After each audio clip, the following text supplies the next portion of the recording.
सर्वे भवन्तु सुखिनः सर्वे सन्तु निरामयाः सर्वे भद्राणि पश्यन्तु मा कश्चित् दुःखभाग् भवेत् मा कश्चित् दुःखभाग् भवेत्। ओम शांति शांति शांति। ओम नमः शिवाय, ओम नमः शिवाय, ओम नमः शिवाय। ओ सबके सर्वे भवन्तु सुखिनः सर्वे सन्तु निरामयाः, सबके सुख की कामना करते हुए, सबके निरोगी रहने की कामना करते हुए महादेव से प्रार्थना कि सभी हमारे श्रोतागण, सभी हमारे शिष्यगण और सुनने वाले, देखने वाले, सगे संबंधी सभी हम स्वस्थ रहें। वसुधैव कुटुंबकम, पूरा विश्व हमारा परिवार है, सभी स्वस्थ रहें, निरोगी रहें, आनंदमय रहें। ऐसी प्रभु से कामना करते हुए एक बार फिर आप सबका हार्दिक स्वागत। शिव महापुराण में, शिव महापुराण का पार्वती प्रकरण जो चल रहा है उसमें आज हमारा अध्याय 52 अध्याय हमारे हो चुके हैं। आज हम 53वां अध्याय करेंगे और 53वें अध्याय में चतुर्थी कर्म, बारात का कई दिनों तक ठहरना, सप्तऋषियों के समझाने से हिमालय का बारात को विदा करने के लिए राजी होना, मीना का शिव को अपनी कन्या सौंपना तथा बारात का पुरी के बाहर जाकर ठहरना। बोल शंकर भगवान की जय, भक्त वत्सला माँ पार्वती की जय, गणपति महाराज की जय, नंदी महाराज की जय, कार्तिकेय महाराज की जय, शिव परिवार की जय। ब्रह्मा जी उवाच, ब्रह्मा जी कहते हैं, तदंतर विष्णु आदि देवता ऋषि कैलाश लौटने पर विचार करने लगे। तब हिमालय ने जनवासी में आकर सबको भोजन के लिए निमंत्रित किया। तत्पश्चात देवेश्वर शिव को आमंत्रित करके हिमाचल अपने घर को गए और नाना प्रकार के विधान से भोजन का उत्सव की तैयारी करने लगे। उन्होंने प्रसन्नता और उत्कंठा के साथ भोजन के लिए परिवार सहित भगवान शिव को यथोचित रीति से अपने घर बुलाया। शिव को यथोचित रीति से घर बुलाने पर शंभु के साथ विष्णु, मेरे यानी भगवान ब्रह्मा जी, आए हुए सभी अन्य देवता लोगों के भी उन्होंने चरण पखारे और बड़े आदर के साथ उनको सबको गिरिराज ने मंडप के भीतर सुंदर आसनों पर बिठा दिया। फिर अपने भाई बंधुओं को साथ लेकर उनके सहयोग से उन सब अतिथियों को नाना प्रकार के सरस पदार्थों द्वारा पूर्णतया तृप्त किया।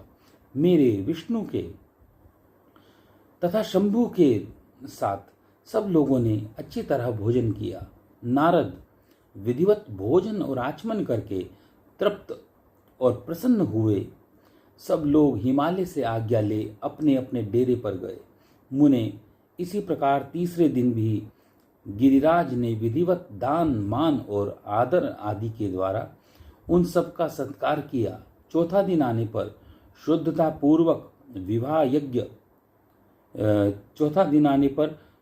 पूर्वक सविधि चतुर्थी कर्म हुआ, जिसके बिना विवाह यज्ञ अधूरा ही रह जाता है। उस समय नाना प्रकार का उत्सव मनाया गया। साधुवाद और जय जयकार की ध्वनि होने लगी। बहुत से सुंदर दान दिए गए। भांति भांति के सुंदर गान और नृत्य किए गए। 5वें दिन सब देवताओं ने बड़े हर्ष और अत्यंत प्रेम पूर्वक शैलराज को सूचित किया कि अब हम लोग यहाँ से जाना चाहते हैं, आप आज्ञा प्रदान करें। उनकी यह बात सुनकर गिरिराज हिमवान हाथ जोड़कर बोले, देवगण आप कुछ दिन और ठहरें तथा मुझ पर कृपा करें। यूँ कहकर उन्होंने स्नेह के साथ उन देवताओं को, भगवान शिव को, विष्णु को, मुझको तथा अन्य लोगों को बहुत दिनों तक ठहराया और प्रतिदिन विशेष सत्कार किया। इस प्रकार देवताओं के वहां रहते हुए बहुत दिन बीत गए तथा उन सब ने गिरिराज के पास सप्तऋषियों को भेजा।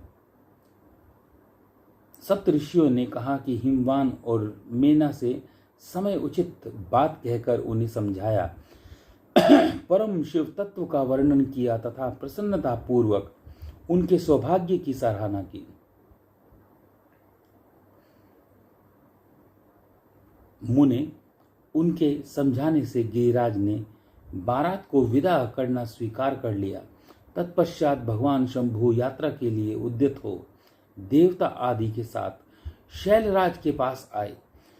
देवेश्वर शिव देवताओं सहित कैलाश की यात्रा के लिए जब उद्यत हुए, उस समय मेना उच्च स्वर से रोने लगी और उन कृपा निधान से बोली। मेना वाचा, मेना कहती हैं, कृपा निधे, कृपा करके मेरी शिवा का भली भांति लालन पालन कीजिएगा। आप आशुतोष हैं, पार्वती के सहस्रों अपराधों को भी क्षमा कीजिएगा। मेरी बच्ची जन्म जन्मों से आपके चरणावृंदों की भक्त रही है और हमेशा रहेगी। उसे सोते और जागते समय किसी वस्तु की सुध नहीं रहती। मृत्युंजय, आपके प्रति भक्ति भाव की बातें सुनकर ही यह हर्षक के आंसू बहाती हुई पुलकित हो उठती है और आपकी निंदा सुनकर ऐसा मौन साध लेती है मानो मर ही गई हो।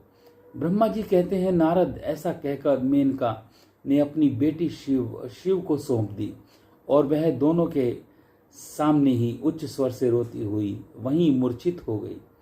तब महादेव जी ने मेना को समझाकर सचेत किया और उनसे विदा ले देवताओं के साथ महान उत्सव पूर्वक यात्रा की।